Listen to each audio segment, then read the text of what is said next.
नमस्कार। आज का विषय है कि दिल की बीमारी को मैं कैसे पहचानूं, कब मुझे डॉक्टर से संपर्क करना चाहिए और अगर मेरे को डॉक्टर नहीं मिल रहा है तो मैं घर पे कैसे निदान उसका कर सकूं फौरी तौर पे और थोड़ा सा समय गेन कर सकूं।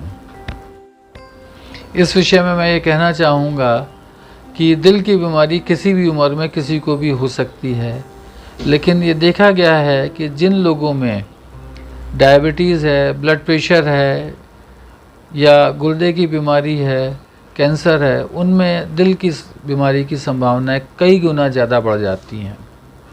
तो जो इन बीमारियों से ग्रसित है उसको सबसे ज़्यादा अपने शरीर का ध्यान रखना चाहिए कि जितना मैं नॉर्मल रह सकूं उतना मेरे लिए बेहतर है।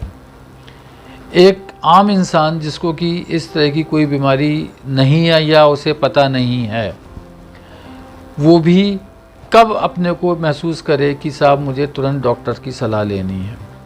अगर किसी भी इंसान को सीने में दर्द शुरू होता है बाईं तरफ, या सीने में बीचों बीच दर्द होता है या घुटन लगती है, उसको एकदम से बहुत पसीना आने लगता है, या दर्द सीने में होते हुए बाएं हाथ में, पीठ पर या गले की तरफ या जबड़े में जा रहा है, तो उसको एकदम सजग हो जाना चाहिए कि कोई मुसीबत आने वाली है या आ गई है। ऐसे में अमूमन अक्सर घरों में सॉर्बिट्रेट की गोली रहती है। आधी गोली लेट करके जीभ के नीचे आप तुरंत लेट करके आराम करना चाहिए। अगर इस आधी गोली से आपको आराम मिलता है तो दिल की बीमारी होने की संभावना करीब 80-90% होती है और उस समय आपको हर हाल में डॉक्टर से संपर्क अतिशीघ्र करना चाहिए।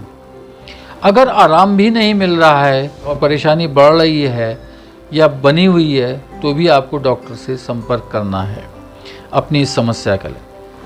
सबसे ज़रूरी चीज़ है कि अगर आपके घर में ब्लड प्रेशर की मशीन है या शुगर नापने की मशीन है तो इन दोनों को तुरंत आपको नापना चाहिए। हार्ट की गति आपको नापनी चाहिए। इनमें से तीनों में से अगर कुछ भी गड़बड़ है तो आपको तुरंत डॉक्टर के पास जाना चाहिए। दिल के मरीज में जितनी जल्दी आप अस्पताल में अपने इलाज के लिए जाते हैं उतना ही जल्दी आपको फ़ायदा होगा और ख़तरा उतनी ही जल्दी टाला जा सकता है। सबसे ज़्यादा समस्या हमारे इस देश में गैस की है। हर बीमारी का जो वजह है और इलाज है वो गैस होता है और इसमें बहुत सारे लोग अपनी जान गंवा बैठते हैं। तो किसी भी बीमारी को गैस कह करके टालना नहीं चाहिए, बल्कि इसका एक कंफर्मेशन होना चाहिए कि ये वाकई गैस है या कोई और समस्या है।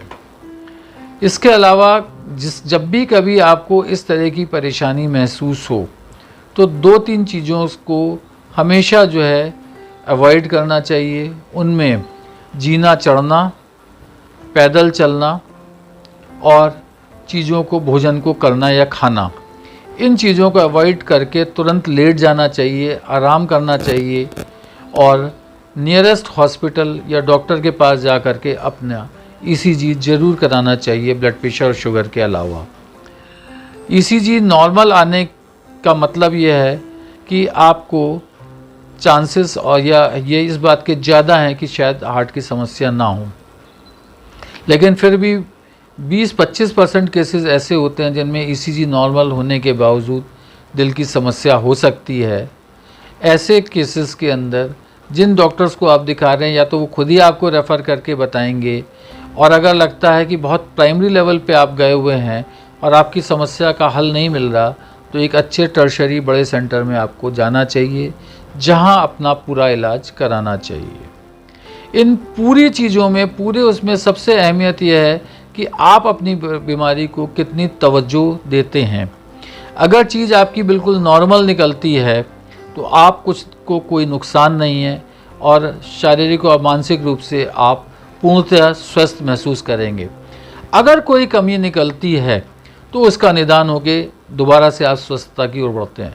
लेकिन अगर इन दोनों रास्तों को छोड़ के आप ये मान के बैठे कि कुछ नहीं है, गैस नहीं है, तो आपको 50% चांस ये भी है कि आप अपनी ज़िंदगी से हाथ धो बैठें या कोई बहुत बड़ा नुकसान कर सकें।